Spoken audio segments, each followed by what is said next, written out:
Hello everybody, welcome to another video. My name is Rohit Sharma, chemistry guru. तो बेटा, आज हम बहुत ही इम्पॉर्टेंट टॉपिक आज डिस्कस करने वाले हैं। ये जो मेरी सीरीज़ रहेगी, ये वीडियो सीरीज़ स्पेशली उन बच्चों के लिए रहेगी जिन बच्चों में ऑर्गेनिक केमिस्ट्री के प्रति मतलब फोबिया है कि सर ऑर्गेनिक केमिस्ट्री बहुत टफ है। तो मैं उनकी हेल्प करने वाला हूँ जितनी हो सके। आई होप कि आप इस चीज़ को अप्रिशिएट भी करेंगे, मेरी वीडियो को शेयर करके, फॉलो करके। तो आज हम डिस्कस करेंगे जो फर्स्ट वीडियो इस जो सीरीज़ का रहने वाला है, वो जनरल ऑर्गेनिक केमिस्ट्री को मैं टेकअप करने वाला हूँ। आप देखिए, आमतौर पे जनरल ऑर्गेनिक केमिस्ट्री में बहुत सारे टॉपिक हैं, बट बेस क्लियर होना हमारे लिए बहुत ज़रूरी है। तो आज की इस जो वीडियो है, इसमें मैं बेसिकली आपके साथ 3 या 4 टॉपिक डिस्कस करूँगा। और आई बिलीव कि इन 3-4 टॉपिक की हेल्प से आपको 1 या 2 क्वेश्चन जरूर आपके कॉम्पिटिटिव एग्जाम, जेई मेंस या फिर नीट में हेल्प करेंगे। तो विदाउट वेस्टिंग टाइम, तो बिफोर स्टार्टिंग द वीडियो, मैं आपको कुछ टर्म्स इन फ्यूचर जो मैं यूज़ करूंगा वो मैं आपको बताऊंगा। और इस वीडियो की खासियत ये रहेगी कि छोटे से माइंड मैप से हम बहुत सारे कॉन्सेप्ट को एलेबोरेट करेंगे। तो जनरल ऑर्गेनिक केमिस्ट्री में प्यारे बच्चों, आप देखें तो मैं कुछ टर्म्स यहाँ पे आगे जाके एब्रीवेशन यूज़ करूँगा। तो अभी मैं आपको बता दूँ, डी फॉर डिस्टेंस होगा, N for in future number of groups होगा, पी फॉर पावर होगा। तो ये थोड़ा सा आपने आइडिया इसमें ले लेना है, राइट। तो आज का जो मैं मेन टॉपिक यहाँ शुरू करने वाला हूँ वो है हमारे पास इलेक्ट्रॉनिक डिस्प्लेसमेंट इफेक्ट। अब देखिए, electronic displacement effect very very important. But before going into detail of electronic displacement effect, हम लोग डिस्कस करेंगे इंटरमीडिएट। अब उससे पहले मैं यहाँ पे जो लिखा है वो आपको थोड़ा सा अंडरस्टैंड करवा दूँ। इलेक्ट्रॉन डिस्प्लेसमेंट इफेक्ट का मतलब क्या हो गया? These are certain effects which are because of displacement of electron. अब इलेक्ट्रॉन आपके पास सिग्मा भी हो सकते हैं और इलेक्ट्रॉन आपके पास पाई इलेक्ट्रॉन भी हो सकते हैं। तो इन डिटेल मैं इसको डिस्कस करूंगा। पहला टॉपिक मैं आपके साथ टेकअप कर रहा हूं इंटरमीडिएट का। You can see easily intermediate. अब इंटरमीडिएट क्या होते हैं बच्चों? देखो सिंपल, कि कभी भी कोई रिएक्शन होता है तो हमें पता है कि उसमें रिएक्टेंट जब रिएक्ट करते हैं तो पहली चीज क्या बनती है? Intermediate. And intermediate is actually क्या है? इंटरमीडिएट क्या है? This is the reactive state. मतलब इंटरमीडिएट क्या है? हमारे पास बहुत ज़्यादा रिएक्टिव स्पीशीज। हम बोलते हैं कि once the reactant react to give intermediate, एक बार जब इंटरमीडिएट बन गया उसके बाद अगला स्टेप फॉर्मेशन ऑफ प्रोडक्ट क्या होता है? बहुत फास्ट होता है। अब आपको एक बेसिक आइडिया लग गया कि where there is mechanism of reaction is being studied. यहां पे हम रिएक्शन के मैकेनिज्म को स्टडी करते हैं या फिर कर रहे हैं। वहां पे हम लोग देखेंगे कि पहले इंटरमीडिएट बनेगा, उसके बाद आपके पास जाके क्या बनेगा? प्रोडक्ट। तो रिएक्टेंट से बना इंटरमीडिएट एंड आफ्टर दैट आपका बना प्रोडक्ट। तो सिंपल बात समझने वाली कि this reaction is taking place in more than one step. तो काइनेटिक्स बोलता है कि जब भी कोई रिएक्शन एक से ज्यादा स्टेप में होता है तो बच्चों स्लो स्टेप क्या होता है? Rate determining step. तो आपको याद रखना कि जब ये इंटरमीडिएट बनेंगे तो वो स्टेप आपके पास क्या होगा? Slow step. And slow step is always rate determining. हमारे पास बच्चों 3 इंपॉर्टेंट टाइप के इंटरमीडिएट हैं, यहां से क्वेश्चन आपको बनता है। वो है आपके पास कार्बोकैटायन। अब नाम से पता चल रहा है कि कार्बन के ऊपर क्या है? पॉजिटिव चार्ज है। और इसके कार्बन को अगर आप ध्यान से देखेंगे तो this carbon is having sextet of electron, मतलब 6 इलेक्ट्रॉन है इसके बैलेंस शेल में। Means it is having incomplete octet. अब इनकम्प्लीट ऑक्टेट होने की वजह से बच्चों ये क्या होता है? हाईली अनस्टेबल, और आप बोल सकते हैं हाईली रिएक्टिव होता है। और अगर आप बोलें तो इसका स्ट्रक्चर कैसा है? Trigonal planar. And remember here carbon is sp2 hybridized. Carbon क्या है? sp2 hybridised. तो ये आपको याद हो गया। उसके बाद बच्चों मैं कंपेयर करूंगा फ्री रेडिकल को before going into the details of कार्बेनाइन। तो ये 3rd नंबर वाला आप देखेंगे, फ्री रेडिकल। अब कार्बोकैटायन और फ्री रेडिकल दोनों में बस एक छोटा सा डिफरेंस है कि यहां पे instead of having positive charge we are having only 1 odd electron present in the vacant P orbital of carbon. तो यहां कार्बन अगेन 3 बॉन्ड बना रहे हैं, लेकिन जो वेकेंट पी ऑर्बिटल आपको यहां दिख रहा है उसमें एक ऑड इलेक्ट्रॉन आने की वजह से टोटल नंबर ऑफ कार्बन जो इलेक्ट्रॉन है वो यहां हो जाते हैं 7। मतलब still this carbon does not have complete octet. तो इसलिए ये क्या होगा? इनकम्प्लीट ऑक्टेट स्पीशी होगा। और अगेन आई वुड से कि ये क्या होगा? Highly unstable. और दोनों की सिमिलरिटी आप देख सकते हैं, दोनों में कार्बन क्या है? sp2 hybridised. और इसका स्ट्रक्चर भी आपको क्या दिखेगा? Trigonal planar. तो आपको खाली इतना याद रखना है कि अगर आपने कार्बोकैटायन पढ़ लिया तो आपने फ्री रेडिकल भी पढ़ लिया, दोनों सेम है, बस एक छोटा सा अंतर, presence of odd electron in case of free radical rather than positive charge. अब तीसरे की तरफ चलते हैं, वो है carbanion. As the name suggest, here carbon is having extra electron, because of those extra electron it acquires negative charge. अब negative charge होने की वजह से क्या है भैया, इसका ऑक्टेट कंप्लीट है क्योंकि इसके पास एक्स्ट्रा इलेक्ट्रॉन है। और याद रखेंगे कितने इलेक्ट्रॉन हो जाते हैं कार्बन के अराउंड बैलेंस शेल में, 8 इलेक्ट्रॉन। अब कई बच्चे बोलेंगे सर 8 इलेक्ट्रॉन क्या है, स्टेबल है? No, it is not stable, because here carbon has acquired negative charge. तो because of the negative charge it is highly unstable and highly reactive. And very very important thing is that this carbon, ये जो आपका carbon है, कौन सा कार्बेनाइन वाला, it is surprisingly sp3 hybridised. और इसका स्ट्रक्चर जो आपको मिलेगा बच्चों, वो मिलेगा पिरामिडल ज्योमेट्री, लाइकवाइज आप देखते हैं पढ़ते हैं अमोनिया में, राइट। उसके बाद आपको याद रखना है इनका ऑर्डर, स्टेबिलिटी ऑर्डर या फिर reactivity order. Stability order, reactivity order बिल्कुल अपोजिट होते हैं, ये आपको पता होना चाहिए। तो कार्बोकैटायन और फ्री रेडिकल में बच्चों आप याद रखेंगे सबसे ज़्यादा secondary, sorry tertiary, after that secondary then primary. Carbocation और फ्री रेडिकल एक जैसे हैं बिल्कुल अंडरस्टैंड करने के लिए। और अगर मैं बात करूं आपके कार्बन आयन की, तो इसमें उल्टा होता है, प्राइमरी सेकेंडरी देन टर्शरी। तो yes, you need to identify the type of carbon in carbocation और कार्बन आयन, तो आप इजीली इसका ऑर्डर प्रेडिक्ट कर सकते हैं। तो ये आपकी बात क्या थे, दीज आर ऑल इंटरमीडिएट। अब आगे चलते हैं, अगला जो हमारा मेन काम शुरू होता है वो है हमारे पास इलेक्ट्रॉन डिस्प्लेसमेंट इफेक्ट का सबसे पहला इफेक्ट, इंडक्टिव। अब इंडक्टिव इफेक्ट क्या बच्चों, इसमें लिखा partial displacement of sigma bond electron towards more electronegative atom is known as inductive effect. क्या मतलब हो गया कि यहाँ पे कार्बन चेन होगी और उस कार्बन चेन के साथ कोई ग्रुप लगा होगा, जैसे यहाँ पे देखें CH3Cl में क्लोरो ग्रुप लगा है कार्बन के साथ। अब क्या होता है कि जो सिग्मा इलेक्ट्रॉन है भैया याद रखेंगे, CCl बॉन्ड सिग्मा बॉन्ड है, इसके जो इलेक्ट्रॉन होंगे बच्चों, लेट्स से ये इलेक्ट्रॉन है, ये इलेक्ट्रॉन ज़्यादा किसकी तरफ डिस्प्लेस रहेंगे, कार्बन की, क्लोरीन की तरफ, since chlorine is more electronegative. As a result of that what happens, chlorine acquires partial negative whereas carbon acquire partial positive. And remember, sigma bond does not break down, bond टूटेगा नहीं, बस हल्का सा displacement होगा electron का, तो ये आप याद रखेंगे। और इसकी वजह से आप देख सकते हैं there is the development of polarity, यहाँ पे पोलैरिटी डेवलप हो जाता है, ठीक है। तो ये आपका कौन सा हो गया, इंडक्टिव इफेक्ट। अब आपको याद क्या रखना कि ये इंडक्टिव इफेक्ट भी फर्दर दो तरह का है आपके पास, ठीक है। एक में क्या होगा, इलेक्ट्रॉन कार्बन से दूर जाएंगे, ऐसे ग्रुप जो कार्बन से इलेक्ट्रॉन विड्रॉ करेंगे उनको बोलेंगे -I ग्रुप। और ये सारे के सारे आपको दिख रहे हैं जितने भी -I ग्रुप्स हैं, तो एक बार इनको जरूर पढ़ें और इनके ऑर्डर को याद रखें कि कौन सा कितना ज़्यादा -I है, कौन सा कितना ज़्यादा इलेक्ट्रॉन विड्रॉइंग है। और कुछ ग्रुप स्पेशली वो इलेक्ट्रॉन कार्बन चेन की तरफ लेके जाते हैं, मतलब they just donate the electron towards carbon ring, उनको हम बोलते हैं +I ग्रुप्स। तो ये आपको देख सकते हैं +I ग्रुप के कुछ मैंने यहाँ दी हैं example along with their order. तो आपको मेन याद रखने हैं, जैसे आपको ये टर्शरी याद रखना है, सेकेंडरी याद रखना है, ये प्राइमरी एल्काइल ग्रुप याद रखना है, फिर CT3, T for tritium, D for deuterium, H for protium, फिर ट्रीटियम ड्यूटीरियम हाइड्रोजन अकेले अकेले। तो ये आपके पास दो तरह का इंडक्टिव इफेक्ट। अगर electron sigma electron are moving away from the carbon chain तो उसको आप बोलोगे -I, and if the electrons are coming towards the carbon chain तो उसको आप बोलोगे +I। तो दोनों के मैंने आपको ग्रुप भी बता दिए। अब चलते हैं बच्चों नेक्स्ट हमारा है very very important effect, that is resonance. बहुत सारे बच्चे रेजोनेंस पढ़ते हैं और +1 क्लास से आप पढ़ते हैं 12th तक आपको रेजोनेंस क्लियर नहीं होता, कई बार आप सिंपल लॉजिक नहीं लगा सकते हैं, राइट। तो इसी को मैं आपको क्लैरिफाई करूंगा। देखिए रेजोनेंस क्या है, simple delocalization of electron. कौन से इलेक्ट्रॉन, पाई इलेक्ट्रॉन, ये आप याद रखेंगे।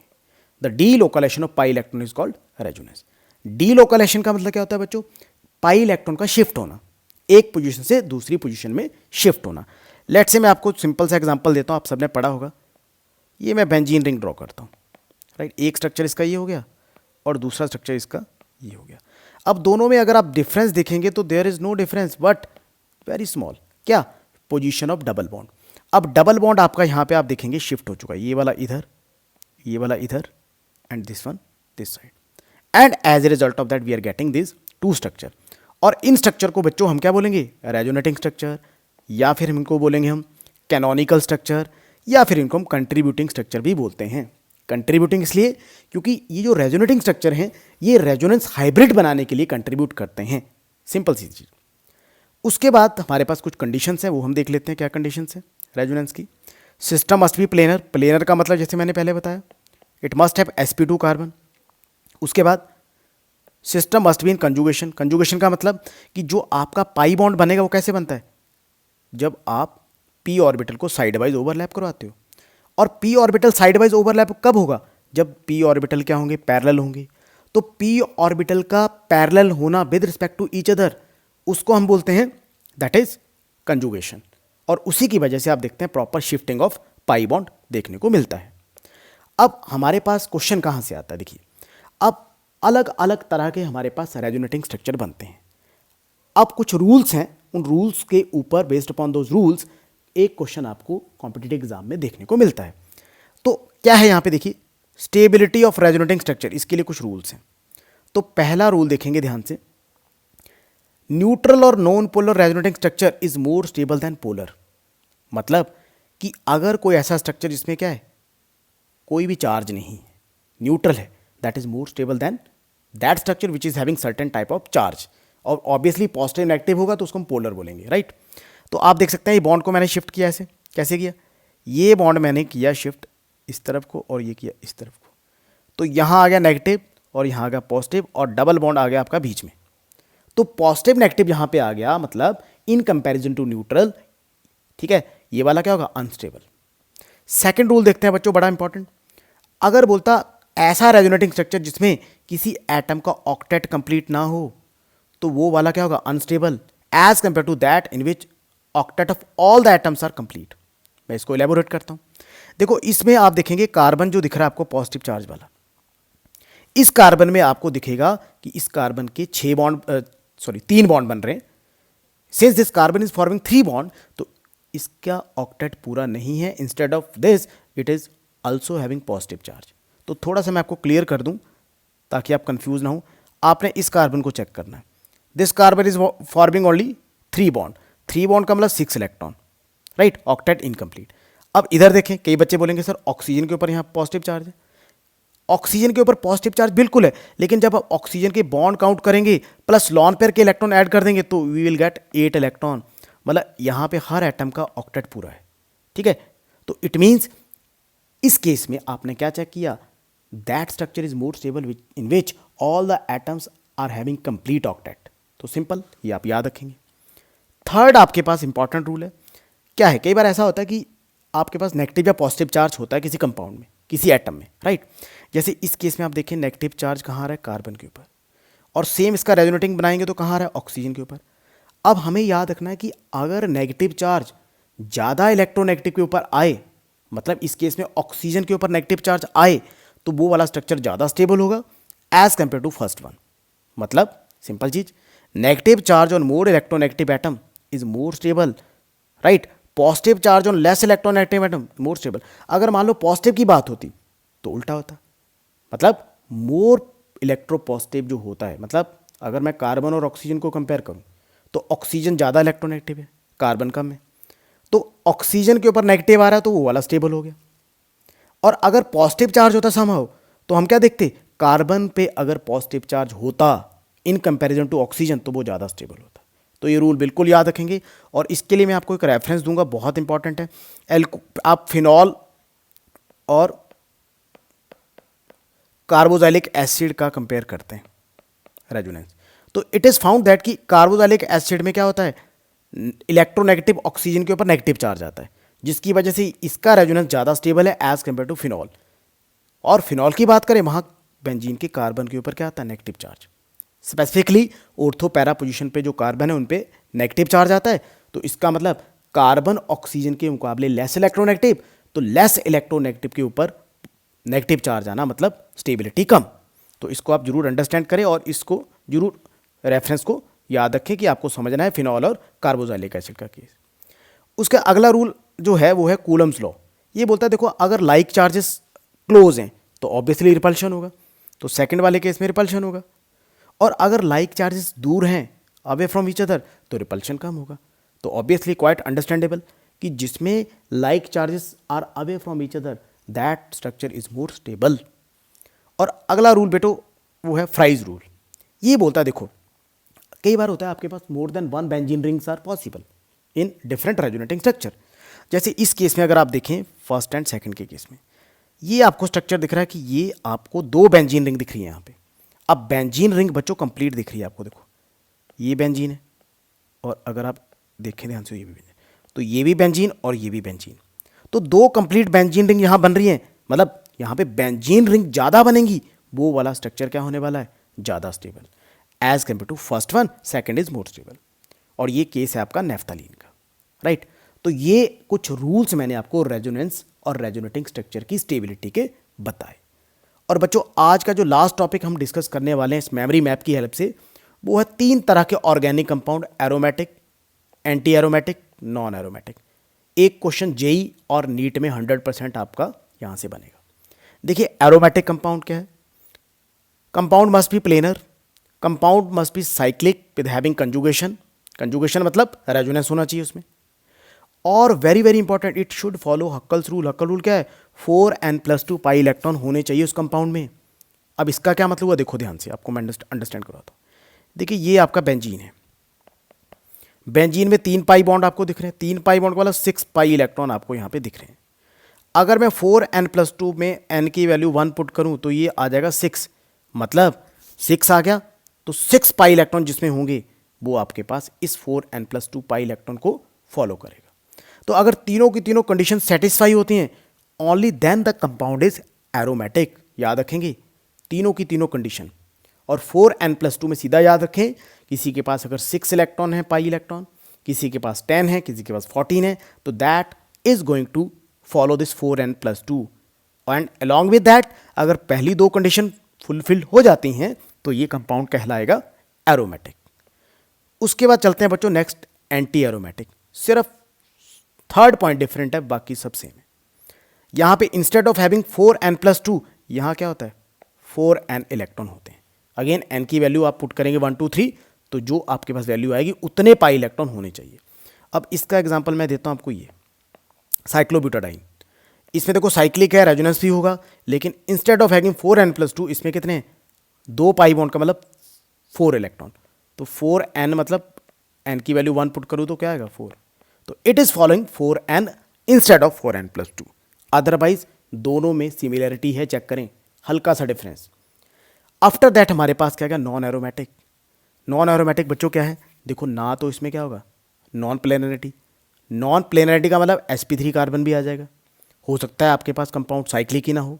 उसके बाद not complete resonance in cyclic ring, इसमें जो है साइक्लिक रिंग में रेजोनेंस कंप्लीट नहीं होगा और इवन रेजोनेंस एब्सेंट भी हो सकता है, ये आप याद रखेंगे। तो ये सिंपल याद रखें, सिंपल सा एक एग्जांपल मैं आपको शेयर कर दूं। ये एग्जांपल ये आपका है,